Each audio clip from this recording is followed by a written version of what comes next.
All right, good morning, everybody. We're going to do a quick recap of a couple things. That's not it, though. But let's start here. So 133% is awesome. There we go. Zoom Q4. You guys have done incredibly well with this. The good news is, even better than we expected. The bad news is you actually had a stock outage. We do have some product on the way to make up for that. We will have additional product next week, so we don't expect to have another stock outage on that. But you've done incredibly well, almost 300 units. A couple of reasons why it sells well. This is obvious. I don't need to go into this. But also, you do have the universal mounting system. So on here, you've got the tripod mount, as well as the universal mount, which will take all GoPro hardware, as well as third-party GoPro-compatible hardware. There are over 4,000 different accessories available that will mount the Q4. So again, you should have these back in stock really soon if you don't already, and we should not have a stock out again. Next, a new product, which you have gotten in and actually sold through. You have another batch on the way to you. This is the Kawai MP11. For someone who is wanting the best piano experience in a stage piano ever, this is a really incredible instrument. Touch is the big deal. This is from Kawai. They make incredible classical pianos, grand pianos. It feels like a Kawai piano. So when you look at it, real wooden keys. You see the same structure, the same mechanism you find in a grand piano. It's the same action as Kawai's award-winning concert series instruments. And the quality of this, you really cannot touch this with any instrument as far as the action. Sound, 88-note samples as well as modeling. If you want to go in after the fact and say, this piano sounds really good, I want to change the felt a little bit to get a different response, you can do that. You also can change resonance and different sounds like that. Controller, 4 zones. You've got 2 different layers. You have upper and lower. You also have tuning and temperance available. And this is the most piano-oriented stage piano ever, $27.99. It's available immediately. You got in your first batch, sold through them. There are more on the way now. So let's talk about Music Group. Music Group is a parent company that runs Behringer, Midas, Clark Technic, TurboSound, and Eurocom. I was just over in China for the Music Group 25th anniversary celebration. So I'm over that way in the picture. We got to see the facility, which is really impressive. Show you a couple things about it. There we go. This is an automated system, so they've paid a ton of money to make sure that everything is done automated so we get really good quality control.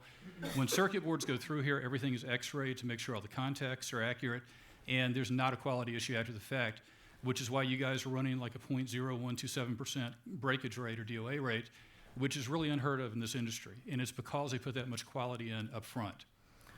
Next, there we go. This is the X32 production line. I didn't realize it's actually the Midas production line. It's all done on the same floor. This is where you see Midas and X32 manufactured. This is where they make speakers. So this picture ended up being a little bit out of focus. That's the paper they grind up to turn into the pulp, which ends up making TurboSound Behringer speakers. This is a dendritic driver, which Michael's going to get into a little bit later today with TurboSound. And this is the 25th anniversary. So celebration. It was really crowded. 3,500 factory workers were there, as well as people from overseas, and a really amazing night. But you got to see a lot of the talent that the people in the factory have as they performed on stage, as well as it's a great thing to have 25th anniversary. And the great thing, last year had unprecedented growth of Behringer. So this is a new facility. This is under construction right now. It's going to be 1.3 million square feet. It's basically triple to almost quadruple the size of the current facility. They have every intention of selling a lot more with a factory like this under production. We should see this completed by the end of the year. A couple things about Music Group. You guys obviously are doing great with the X32 family. Right now, #1 market share. We also found out recently it's now the #1 digital mixer in history. 115,000 units have been sold. You all have sold over 1,000 of those, so thank you for your support there. Last time I was here, we talked about a price decrease to make them sell even better. Version 2 software, we're going to show that to you now. John DeNicola is going to go through that. This will make it even more attractive for your customers. So John, take it away.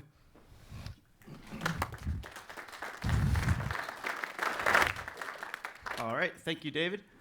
As David said, we're going to go over the version 2 software. So this is a free update, but it's going to make the X32 that much more attractive for your customers. Might also give you an excuse to give them a call up, see how they're doing, and remind them that this is coming out very soon.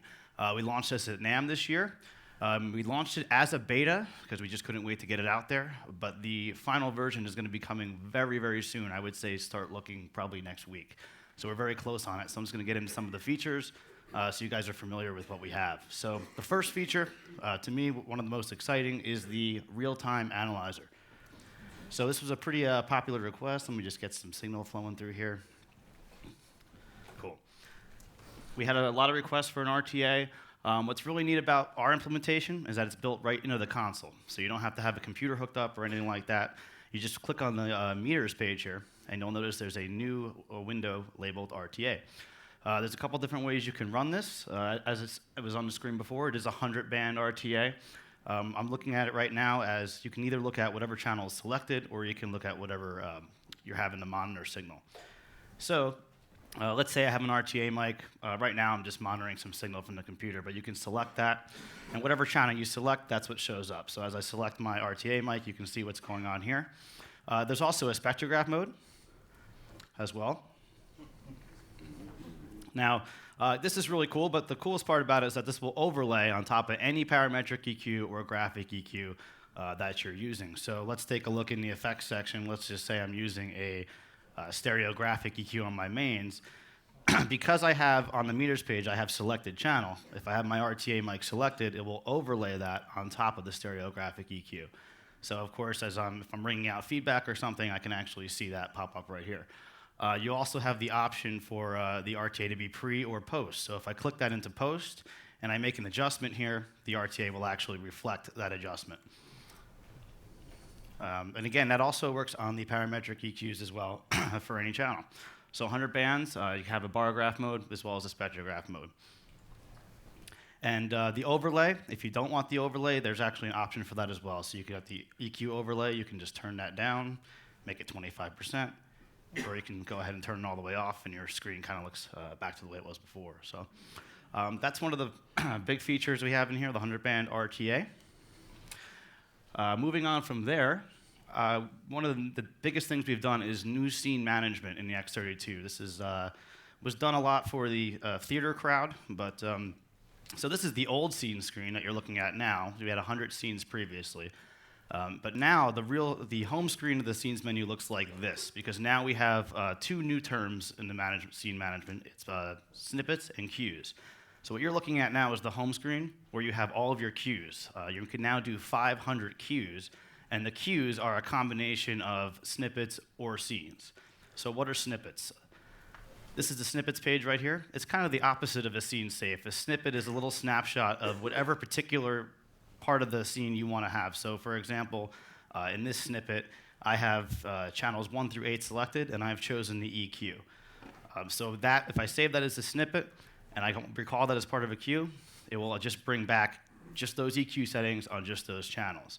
And as you can see on the screen here, there's all sorts of different options there. So when you combine the snippets with the scenes, you have a lot of different options. So when you're looking at this first screen and you're creating a cue, we're looking at, cue number 1 just has scene A. Cue number 1.1 can have scene A, but then also loading snippet C. And then you could have a 1.2 that would have a snippet, snippets D or E or whatever you wanted to do. But so you have 500 cues, and then you also have the 100 scenes and 100 snippets that you can combine. And one nice feature is that now you can actually add cues in here wherever you need. So if you need to do which actually wasn't possible before. So if you need to insert a scene, you have a whole show set up, you want to insert a scene, just add a cue right in there. You can make it a 1.1 or a 2.1, whatever you need. So much more powerful now in that regard. So those are scene snippets and cues.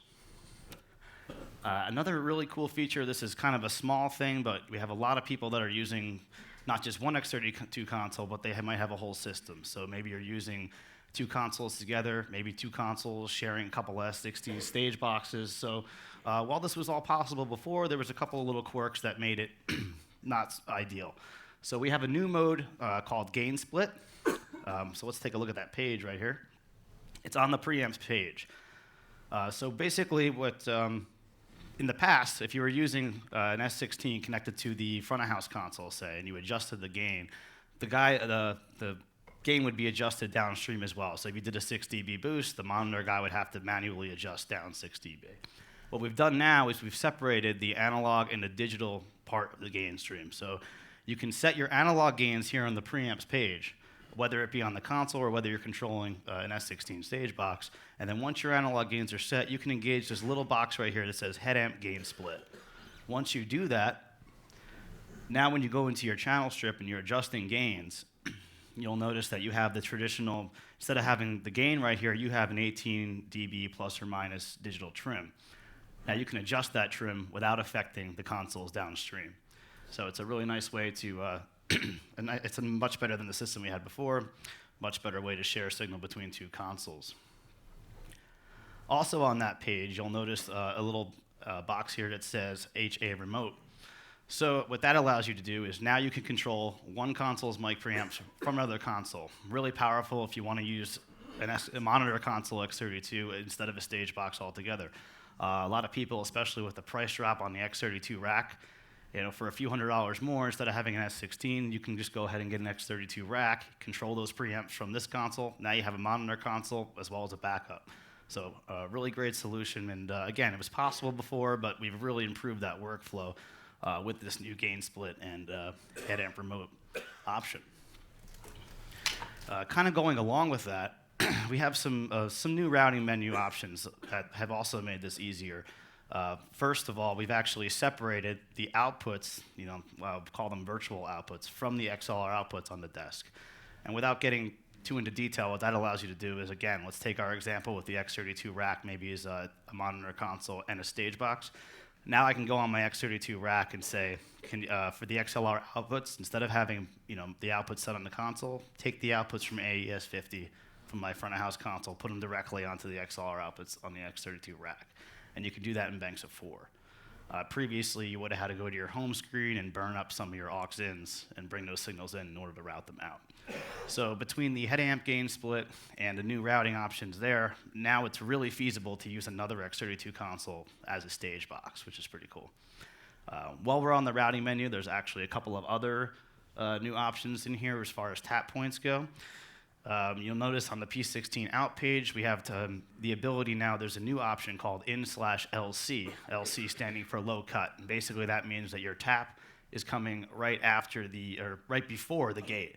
So previously you couldn't do an aux send without including the gate. Now you can do that. You also have the +M option now, and that allows you to have the mute either affect the send or not. So if you're sending to a personal monitoring system with in-ears and you don't want the mute to affect it, now you have the option to do that. So a couple of new options on the routing menu, really pretty exciting, especially for sharing signals between two consoles. And that's kind of what we have here. So while we're looking at the P16 out page, we have another feature which is really exciting. We're calling it acoustic integration. In a few minutes, Michael Hill is going to come up and get into detail on the TurboSound IQ speakers. And one of the really neat features about those is they feature alternate connectivity. So you can actually connect out of the P16 port here from an X32 console and feed into an IQ speaker. So when you're doing that, you're looking at the P16 out, you press the IQ setup button here. And now you're looking at, let's say, basically your IQ speaker, you would say it's going to read from P16 output 1. You can assign whatever signal goes to that output. But then you can also program presets. These speakers are going to feature modeling of a lot of different popular PA boxes. And they're also going to be able to be programmed. The DSP will be able to have your own settings, and you can load those settings right from the X32. So if you set up for whatever box you're using, you can choose whatever tuning you'd like. If you wanted to use a sound profile, it's all right there built in. And again, we call that acoustic integration with the IQ series of speakers, which is now going to be under TurboSound. And again, Michael will tell you about that in a few minutes. We also have some new features when it comes to the effects. We've actually added physical models of about 15 new plugins. So actually, before I mention that, one really cool, and again, one of the small features that now all of our effects returns feature EQ. Before you had to bring those into a channel, so that was a pretty heavily requested feature. Now you have it. But going back to the effects, if we can just take a look at the slides, it probably might be a little easier. And we'll just scroll through and take a look at some of the new options we have. So I have the screenshot here, then kind of what we were emulating. And again, these are physical models. We actually started from scratch and modeled these different processors. We have new lexicon algorithms. Again, these are modeled by us, so I'm just basically telling you what they're kind of emulating. more delays, sub-octavizer, sonic maximizer, LA2A, Fairchild. So a lot of new options here for your effects, 1176, the Behringer Edison, the Roland D-Chorus. Awesome. So next we have presets. You'll notice on the X32 and the library, previously we always had, the library was blank. You had to kind of create your own library of presets. Now we're including a bunch of different presets, not just from us, but we actually reached out to some different people that are using the console. So we have Rick Camp, who's worked with Jennifer Lopez, a number of other, Madonna, I believe. Peter Mache from Hall & Oates, he actually does the Live at Daryl's House show. TJ with Earth, Wind & Fire, the Whiskey A Go-Go Club, who actually has 2 X32s installed. So we reached out to them, got some of their presets, loaded them in the firmware, so now people have some presets that for different instruments you can load in. And we have those for effects as well.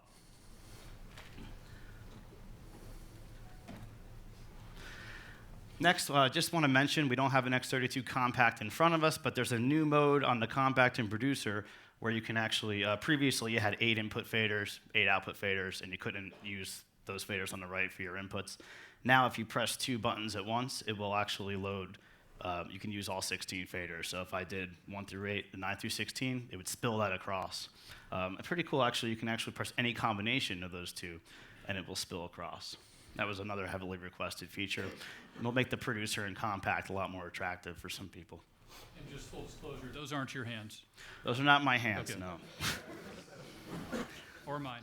A couple of other things. There's a ton of features. We only have a few minutes here, but just a couple of things. MIDI control. Previously, you can, if you were trying to trigger things on the console via MIDI, your options are pretty limited. You could basically trigger a scene change.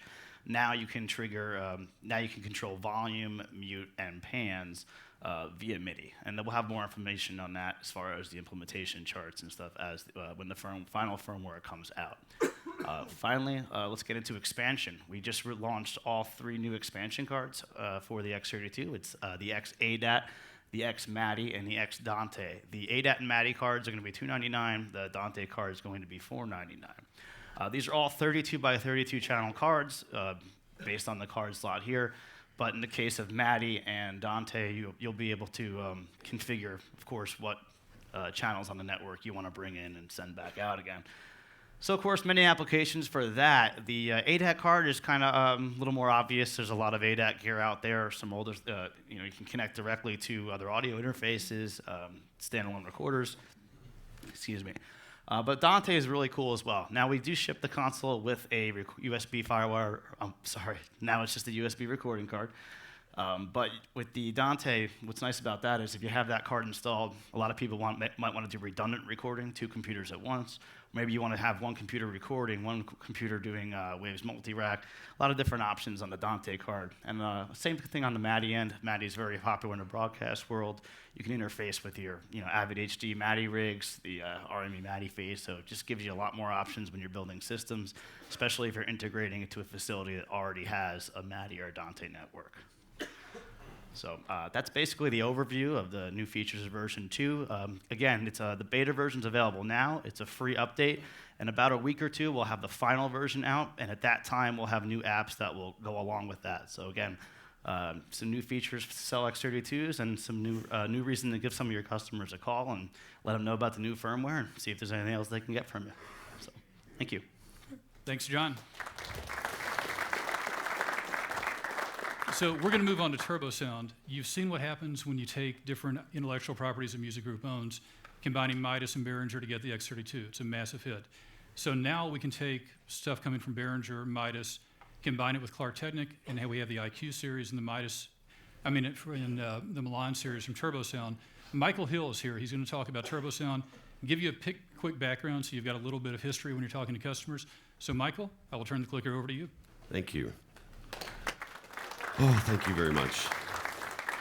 You'll have to excuse my voice. I've been in 7 different countries in the last 10 weeks in many different climates, and we're here in sunny Fort Wayne with 9 degrees. It is lovely. Do I? 26 is the high. It's a heat wave coming. there will be more synergy between the companies of Music Group. Man, that's a low voice, kind of Barry White. Ooh, baby. You'll see more synergy between the companies with Clark Technic in amplification and DSP, and with Turbo Sound in the loudspeakers and transducers. That will be an important catchphrase coming up in the months to come. And then, of course, Behringer with the technology that John just shared with us. Dave wanted me to give you a little bit of history on Turbo Sound. My history of Turbo Sound is about 25 years that I've been messing with the boxes. I don't go all the way to the beginning, but just to give you a little bit of overview, Turbo Sound started in the 1970s as a rental company building their own boxes, and Tony Andrews was the founder. He's the owner of Function One, you know, the purple boxes now. But back in the day, they were the blue boxes, and in the 1980s, they came out with a one-box modular system, the TMS-3 and TMS-4. In 1986, BSS, yes, that BSS, Harman BSS, merged with EdgeTech. In 87, they won their first Queen's Award for export, which for us Yankees, we don't care about, but they're very proud of that award and accomplishment. In 90, EdgeTech sold to AKG, another Harman company. In 1990, the flashlight system launched, which was the virtual point source array. Then in 1993, cue the Darth Vader music, Turbo Sound was acquired by Harman. Okay, then Floodlight was launched in 1994. I owned a Floodlight rig in the late 90s, and a Highlight was launched. The reason I bring this up is because you'll hear these historical names throughout Turbo Sound in products, in the product line. And somewhere around 96 and 97, Turbo Sound bought themselves back from Harman. They won their second Queen's Award. Pro-L acquired them in 2007, and right around there, they won their third Queen's Award for export, and then the Music Group bought them in 2012. And then for the last 18 months, Uli took a couple of engineers from the UK and have had them barricaded in China inventing products. I'm really not kidding. We launched 140 new SKUs at NAMM this past January. To give you a little snippet of design philosophy, Turbo Sound started with the conventional design of, you know, a two-way box, crossing it over around 800 hertz, 1K, 2K, where everybody typically crosses things over, and they didn't like that because it was always stuck in the middle of the vocal range, and there was always wonkiness between the two band passes. And so what Turbo Sound did is they said, we were gonna raise the crossover point of the high freak to between 3 and 4K, and some of their devices go up to 6K. So that's basically the design philosophy of Turbo Sound, raising their three-way boxes, the high freak crossover point, so that all of the mid freak is covered by paper. It's very important because of that turbo sound, if you will, is a very smooth mid-range in the vocal range. Higher HF crossover frequency, less stress on the HF driver, and a lot of people will say, well, you don't have a 2-inch horn, it doesn't throw. The reason is because the crossover point is so high, you don't need a 2-inch horn when you're crossing it over 3 or 4K. This is the TMS-3. You'll notice the little Snoopy horn nose phase plug on the mid-range. That was invented over a night of really expensive weed and lots of design talk back and forth. It was really the one-box system in the 70s that put Turbo Sound on the map. You think I'm kidding, I'm not. It was arrayable, it was stackable, it was very high output for the time. Horn loading gave it better efficiency, the turbo mid minimized phase cancellation, better intelligibility. And then we move into the 90s with the new Turbo Sound technology, which is the polyhorn, waveguide, and dendritic horn. What is that, Michael? Well, conventional CD horns behave like this. Combing is inevitable. I'm going to go really fast because this is elementary and you guys know all this. But I will read the first 2 paragraphs here. It says, a polyhorn is made up of multiple tapered waveguides. All hornlets are equal path length from the source, the compression driver, to the exit, regardless of their position in the horn surface. Much like a multi-cell horn. Remember the multi-cell horns? Any of you old as me in here? Yes, the multi-cell horn. Except those were all the same path lengths, and they did not account for the distance across the front of the horn. And what this does, the wave front and acoustical centers are identical. No beaming, no lobing, seamless arraying, and a sharp cutoff. No soft shoulders in that frequency band pass. Very sharp cutoffs. So that brings us to the dendritic, which you will see it is the next evolution. Dendritic is Greek for tree. Get it? Tree. And all of these path lengths are equal across the face of the horn. That gives the signature turbo sound, if you will. And then what we've done here is mated it with Behringer's manufacturing. And people say, well, what is turbo sound now? Is it just going to be a Behringerized product? And there's a lot of confusion about the direction of turbo sound. But there's a lot of synergy going on with the products that I just described with Clark Technic and the DSP and the amplification that you will see with new products coming out at Infocom. But what is really important is the manufacturing process. TurboSound was a boutique speaker company that used extremely high-end drivers. And if any of you are familiar with the TurboSound in the 80s, there were certain drivers and subwoofers, the manufacturing cost would be $800 to $1,000 for a single driver. That makes a very expensive box for the end user. And what Uli Behringer has done in his factory is, like you saw with David's slide, with the pulp laying there, he is making the raw drivers himself. And these drivers here are an example of what he is building for TurboSound. So he is actually building the TurboSound driver to spec from his factory, which lowers our cost, which have allowed us to cut costs to the end user. And we come up to the Reader's Choice Award for the Milan, and I think Dave's going to jump back in here. Yeah, so real quick, you guys picked up the Milan late last year. You've done really well with it so far. We want to give you a couple new tools to sell it today, and one of which we didn't have the JBL here last time for you to listen to compared to the Milan. So John and Michael are going to run us through a quick listening test where you can hear how the different cabinets compare to each other. So, guys. We also have a high-tech switching system that'll help you identify which is which. Michael will point at the one he wants, then John will change it. I'm playing Vanna today. When it boils down to it, all these speakers are really good speakers. I'm not going to beat up on another manufacturer. That'd be silly and childish. It really comes down to a personal preference. There are things that I like about each box, and there's things that I think could be better about each box. What it comes down to is a price point. These are relatively priced the same, but I want you to hear a couple of pieces of music, program content, female vocal, male vocal, instrumental, and let you hear the differences between the two. You have started selling the Milan. It's doing pretty well for Sweetwater.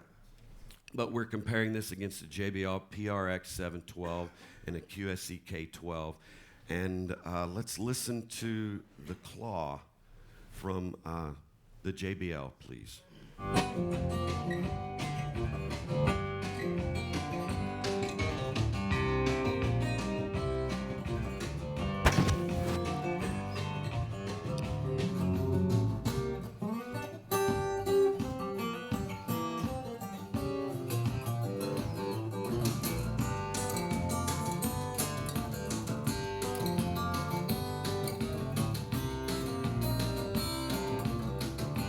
And then the QSC.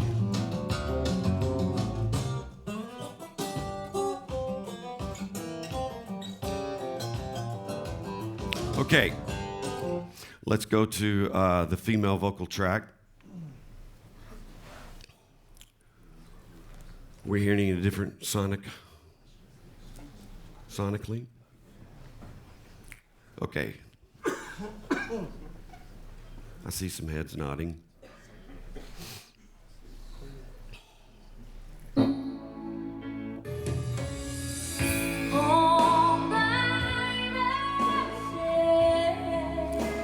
Okay, before some of you laugh at me, this track will show flaws. To 2. Sometimes I feel so insecure. Let's go back to the beginning of that. All by myself. Now let's go to 3. All by myself. Okay, let's go to the next track. Next track. Oh, what was that big sigh for? All he listens to. That is not all I listen to. Okay, you listen to our other But if you can albums. listen to that track through a PA at 128 dB and it not rip your head off, you know you've got a very smooth voice PA. Of course, if it's not a very good PA at a 92, it'll rip your head off. But now, what speaker demo is complete without Steely Dan?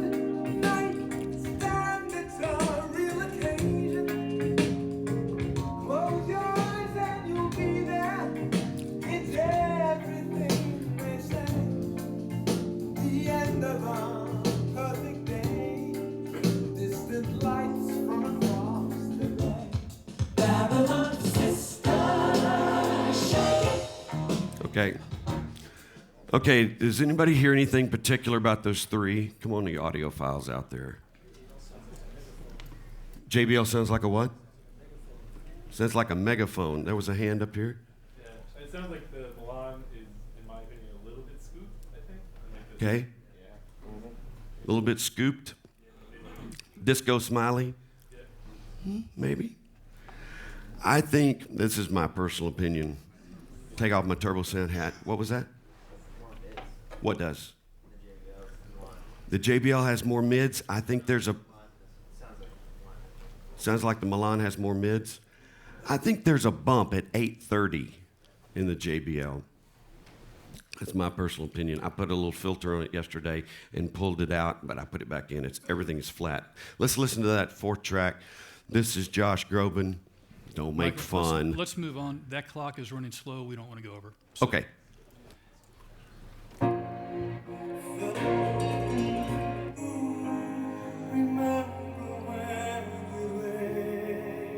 I'm not doing that.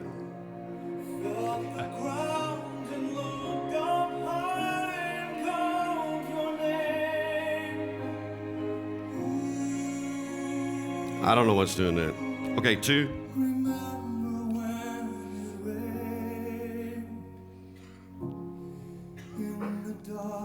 Are you doing that? I'm not doing that. It's losing its mind. Hold on a second. This is 3. Go back to 2. This is 2. Go to 1. Okay. Very subjective. All good points and good comments. Dave? I don't want to force you the IQ series, but that's where we're headed. So Okay. We're headed to the IQ series. you have 10 seconds. The IQ series, I can do it in 10 seconds. As an 8-inch device, it's an 8, 10, 12, 15, 15 sub, 18 sub. The Milan series has an 1100 watt Class D amp. This has a 2500 watt Class D amp. There is speaker modeling.